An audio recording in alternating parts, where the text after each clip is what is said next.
안녕하십니까? 오늘은 D&D 플랫폼 니츠 상반기 배당받은 이야기와 25년 리파이낸싱 시 예상되는 배당 변동에 대해서 이야기하겠습니다. 먼저 23년 6월 23일 배당받은 금액에 대해서 알아보겠습니다.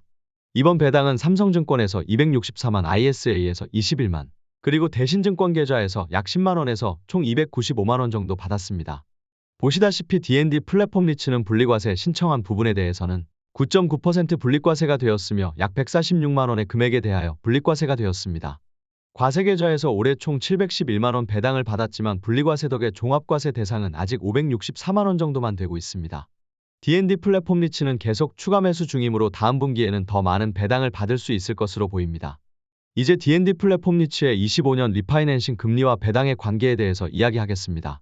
여기서 먼저 알아야 할 것은 D&D 플랫폼 니츠의 세미클론 문내에 가지고 있는 것은 우선주라는 것입니다.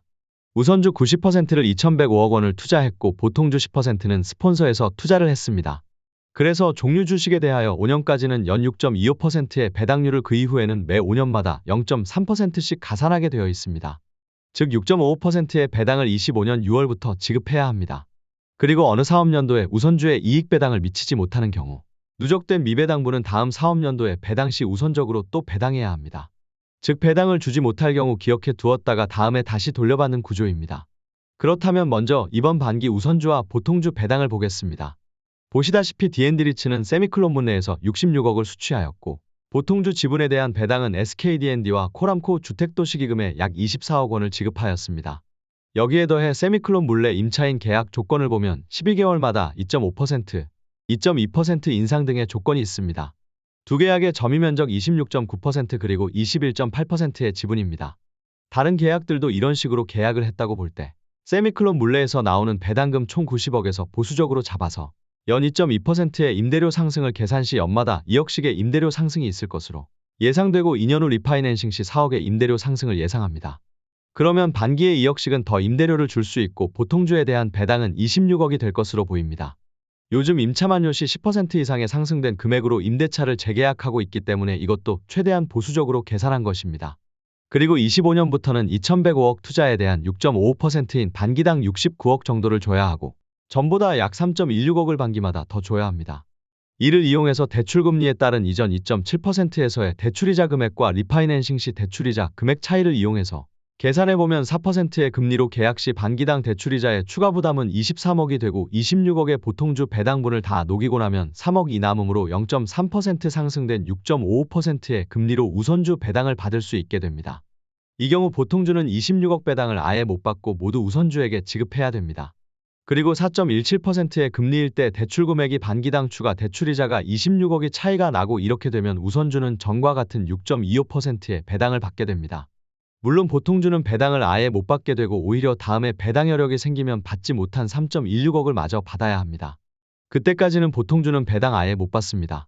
결국은 대출금리 4% 이하 시에만 보통주는 배당을 받을 수 있게 되고 그 위에 대출금리로는 못 받을 뿐만 아니라 더 높은 금리로 대출 시에는 누적적 우선주가 6.55%의 배당에서 못 받았던 금액을 받을 때까지 배당을 못 받음을 알 수 있습니다. 보통주에 투자한 SKD&D와 코람코 주택기금은 200억이 넘는 큰 투자해놓고 배당을 못 받는 최악의 상황을 피하기 위해서 4% 미만 최저금리로 리파이낸싱되고 동시에 임대료가 최대한 상승되게 자산관리가 잘 되기를 바랄 것입니다. 세미클론 우선주에 투자한 리츠는 약속된 6.55%의 우선주 배당을 받고 모자랄 시에는 차기에 돌려받으면 됩니다.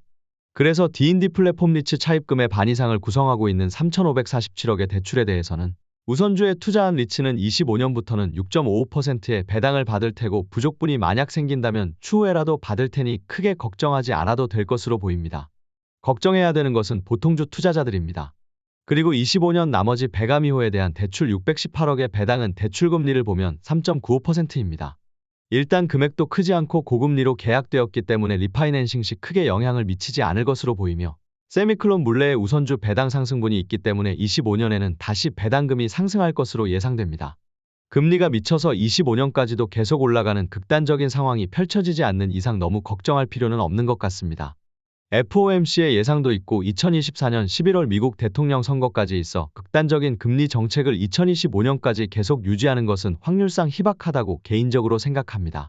그리고 보유자산의 간평가에 비해 매입가는 저렴한 편이므로 경기 침체가 만약 오더라도 자산의 가치에 의해 주가 하방 지지선은 분명 있을 것이라고 예상합니다.